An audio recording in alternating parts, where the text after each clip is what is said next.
Bonjour à toutes et à tous, j'espère que vous allez bien. C'est Romilou qui est avec vous aujourd'hui. Merci infiniment pour vos abonnements.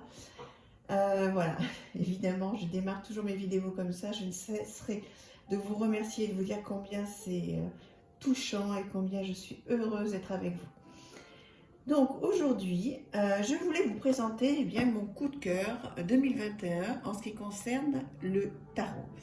Et donc, aujourd'hui, ce sera le Tarot des Enchanteurs qui est sorti au mois de novembre, donc de Barbara Moore. Donc, il y avait une version en anglais.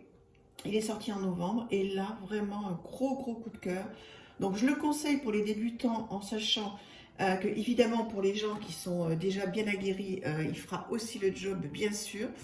Donc, si vous aimez le monde de la magie, le monde des sorcières, vous allez être vraiment très enjoué. Alors, ils nous disent, la magie est en vous. Brandissez votre épée, agitez votre bâton, inclinez votre coupe et dessinez votre pentacle avec ce tarot irrésistible construit sur le modèle du tarot Rider-Waite. Chaque carte s'anime dans un tourbillon de couleurs chatoyantes et de représentations magiques. Voilà, donc là on voit quelques cartes. Donc c'est un magnifique coffret, hein, donc très bien présenté dans une boîte en dur, voilà, très jolie. Si j'arrive à l'ouvrir, voilà. Donc les cartes sont dans ce petit pochon, on a l'habitude maintenant. Voilà, alors déjà oui, j'ai oublié de vous montrer évidemment, donc ça ressemble vaguement hein, à ce que fait aujourd'hui maintenant les éditions Arcana Sacra. Peut-être que Très Daniel, donc puisque ce coffret vient des éditions Exergue, mais c'est le groupe Très Daniel, peut-être qu'ils vont aussi nous faire de très jolis coffrets, même si c'était déjà très chouette. Alors, pourquoi je vous dis que c'est mon coup de cœur? Eh bien, tout simplement parce que c'est un tarot qui est très facile, même pour ceux qui débutent et qui n'ont pas l'appétence ou qui ont envie de s'y mettre, qui sont intéressés, mais qui se disent oh là là, c'est trop compliqué, les 22 arcanes majeures, les 56 pardon, mineurs, etc. C'est trop compliqué pour moi, je ne vais pas y arriver. Eh bien, je vous garantis, faites-moi confiance, qu'avec celui-là, c'est un peu comme le tarot des sorcières qui existe chez Arcana Sacra, c'est un peu dans le même style. Donc, avec ce style de tarot-là, vous ne pouvez que tout comprendre. Alors, je vous montre un petit peu comment il se présente. Donc déjà, il y a un livre tout en couleur. Donc ça, très sincèrement, ça aide aussi à se plonger dans la magie des cartes. Voilà, c'est très chouette. Alors, un sommaire avec, donc, lire les cartes, pardon, un aide-mémoire avec un conseil de lecture et les bases de la lecture. Moi, je vous conseille vraiment de lire ces petits conseils-là. C'est pas trop long. Ça va vraiment vous mettre dans un monde merveilleux et puis surtout ça va vous aider à comprendre le tarot, d'accord. Ensuite on va revenir sur le sommaire. Vous avez effectivement donc toutes les cartes majeures avec donc le numéro des pages pour s'y retrouver très vite, toutes les cartes mineures, d'accord, un chapitre sur les tirages qui sont très simples et très bien expliqués. Et le chapitre 7 sur la voie magique que je vous conseille de lire, qui est extra, et une conclusion.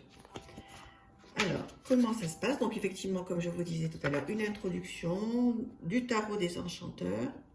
Et regardez comme il est beau, on a vraiment, ça donne le goût de la lecture. Lire les cartes.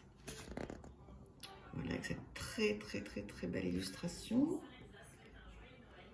Là, et donc, ah oui, alors ce qui est très bien, c'est que vous avez également un aide-mémoire sur les bâtons, les coupes, les épées, les deniers. Et ça, très important, quand on démarre le tarot, l'As, par exemple, nouveau départ ou opportunité, le 2, relation, choix ou décision, parce que c'est important de savoir aussi à quoi correspondent les nombres, et pas uniquement les familles, vous voyez. Donc par exemple, si vous tombez sur un 2 de bâton, vous savez déjà que il sera question de relation, de choix et de décision sur la passion, les projets, la carrière. Donc à la limite, rien qu'avec ça, déjà vous pouvez y arriver. Dans un premier temps pour ceux qui démarrent. Donc c'est très bien fait. Donc voilà la première carte, le fou, avec donc, des mots-clés, La carte inversée, donc si vous tirez la carte à l'envers, moi je ne le fais pas, mais pour ceux qui le tirent à l'envers, la signification de la carte, j'espère qu'elle est la bonne, voilà. La signification de la carte, et un conseil, c'est-à-dire que vous pouvez faire avec ce jeu et de la divination, et du développement personnel, de la guidance. Donc ça, c'est très très chouette. Voilà, donc c'est comme ça pour chaque carte. Trop chouette. C'est le tarot idéal pour démarrer. Je vais vous montrer les cartes. J'espère que ça va vous faire envie. Voilà, donc elles sont en désordre, hein, puisque je m'en suis énormément servi aujourd'hui, hier et même avant. Alors, voilà le 4 de bâton. Regardez-moi ça un petit peu, comment on se plonge dans ces cartes qui sont magnifiques, qui sont surtout très colorées, qui sont très parlantes. La grande prêtresse, elle est sublime. Je vais peut-être faire comme ça, ce sera plus simple, parce que si vous en avez trop. Voilà, les amants, le cavalier d'épée, le 3 d'épée, le 2 d'épée. Vous voyez que vous soyez débutant ou pas, la carte, vraiment, rien que la carte déjà, elle parle d'elle-même. Donc déjà, bien sûr, hein, donc, pour ceux qui ont un petit peu l'habitude, vous regardez d'abord la carte, qu'est-ce qu'elle vous inspire, et ensuite vous allez vous référer. Alors pour les tout débutants, donc vous regardez le numéro, dans quelle famille vous êtes, et donc déjà, ben, ça va vous faire un petit point de démarrage. Et puis pour ceux qui veulent, bien sûr, aller un petit peu plus loin et regarder tout ce que la carte veut dire. Alors bien sûr, le tarot, alors ça je voulais le dire, hein, ce tarot, ça ne se limite pas à ce que je viens de vous dire. Le tarot, ça s'apprend en une vie, ça ne s'arrête jamais. Il y a plein de choses. C'est un monde merveilleux que je découvre depuis, on va dire, oui, 2 ans vraiment le tarot. Et voilà, j'ai fait beaucoup de formations, je lis, je m'informe, enfin je passe des heures et des heures à regarder plein de choses, à écouter plein de choses. Et voilà, je suis encore dans une phase de découverte, même au bout de 2 ans. Mais ce que je voulais dire, c'est que l'intérêt de ce tarot, c'est quand on veut démarrer et commencer à se familiariser avec ce jeu, c'est l'idéal parce qu'on peut déjà se faire très plaisir, avoir beaucoup de petites choses pour s'améliorer, en guidance, etc. avec ce jeu, en ayant très peu de choses au départ. Donc voilà, avant de vous lancer dans une grande histoire avec le tarot, eh bien peut-être que vous pourriez démarrer avec celui-là déjà pour voir si ça vous plaît. Et ensuite, bien sûr, voilà. Je ne saurais que vous conseiller de démarrer la grande histoire du tarot et après être voilà, complètement dedans, bien sûr. Voilà, donc je vous passe les images parce que vraiment, c'est les images, les cartes, pardon. C'est beau, hein. Il est sublime. Donc, comme je vous disais, un monde enchanté, les mondes des sorcières, le monde de la magie. Donc, voilà, Harry Potter et compagnie. Si ça vous plaît, vous allez vous faire mais tellement plaisir. Regardez ça comme il est beau. Ouais, le pendu, superbe. L'ermite. C'est toujours la carte que je regarde en premier quand dans un tarot. Elle est très belle.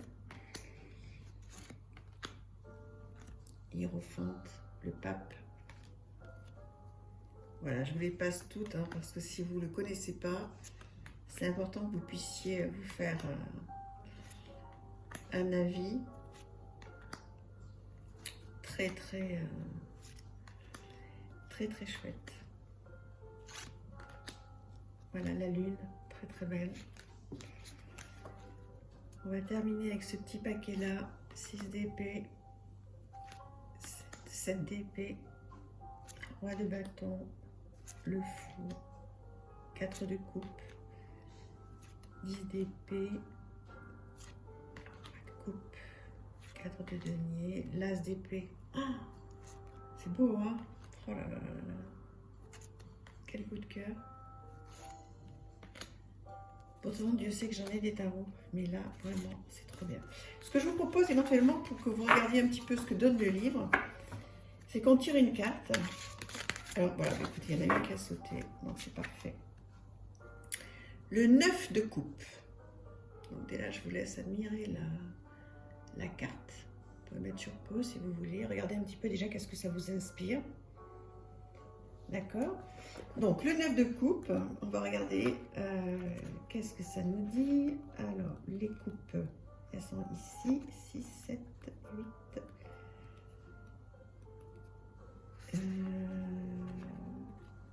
Ah mince, excusez-moi, parce que c'est un petit peu pénible. Je sais quand on regarde les vidéos et que c'est pas, ça y va pas direct. Donc, l'image en grand, vous voyez qu'elle est reprise vraiment en grand, donc vous pouvez vous plonger dedans tout en lisant. Donc, nous, on va regarder les mots-clés. Donc, 9 de coupe, vœux exaucés, contentement, satisfaction de vivre, fierté, hospitalité, sensualité, plaisir terrestre et bonheur. Voilà, les coupes représentent l'eau, l'âme, les relations, les émotions, la créativité, l'imagination, les amis, la famille et la réceptivité. Donc ça, c'est ce que représentent les couples en général, hein, toutes les coupes. Voilà, donc j'espère que vous voyez bien. Traditionnellement, le 9 de coupe avait pour nom carte de vœux.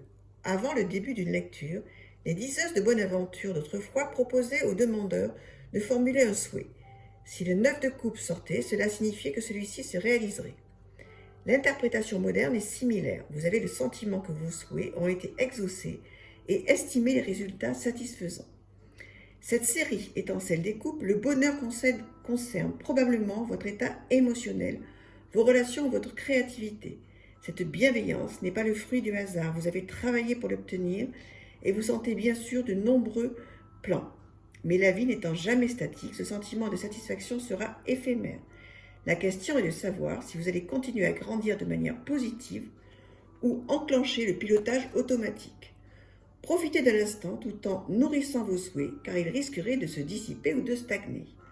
Donc là, il y a un vrai développement à faire, développement personnel à faire, se poser les bonnes questions, et pour que justement ce bonheur reste en place, qu'est-ce que vous pouvez mettre, vous, en place, d'accord, pour le garder? Parce qu'effectivement, dans la vie, on sait tous qu'il y a des hauts et des bas, et que lorsqu'on passe un moment, vous voyez ce monsieur-là, il est dans son fauteuil, les pieds sous la table, tranquille, tout va bien, il est heureux. Donc, ok, il est dans sa bibliothèque, il profite du bonheur, mais s'il veut le garder, c'est comme pour tout, qu'est-ce qu'il va pouvoir mettre en place pour garder ce bonheur, que ce soit sur le plan affectif, sur le plan de son travail, tout se passe bien, mission accomplie, mais pour que ça continue, qu'est-ce que je mets en place avec ma famille, mes amis, etc. Voilà, donc on peut se questionner, donc c'est tout l'intérêt du tarot. Donc ça, c'est pour les cartes mineures. Et si par exemple, vous tombez sur une carte majeure, comme je vous ai dit tout à l'heure, là par exemple, les amants, vous avez la signification et le conseil et la guidance aussi. D'accord? Voilà, écoutez, que vous dire de plus? Ça rentrait trop les détails parce qu'effectivement, là, c'est vraiment pour les débutants, pour ne pas vous perdre. Vous dire que, voilà, que vous allez passer un excellent moment, un très très beau deck, avec une bordure dorée et une excellente qualité de carte. D'accord? Voilà, mais écoutez, j'espère que cette vidéo vous aura plu. Donc, voilà mon coup de cœur pour un tarot, mon coup de cœur 2021 pour un tarot pour les débutants. Donc, écoutez, je vous souhaite une excellente soirée. Je vous dis à très très bientôt. Je vous embrasse très fort et si vous avez aimé cette petite vidéo, surtout n'hésitez pas à vous abonner. Je vous embrasse. Au revoir.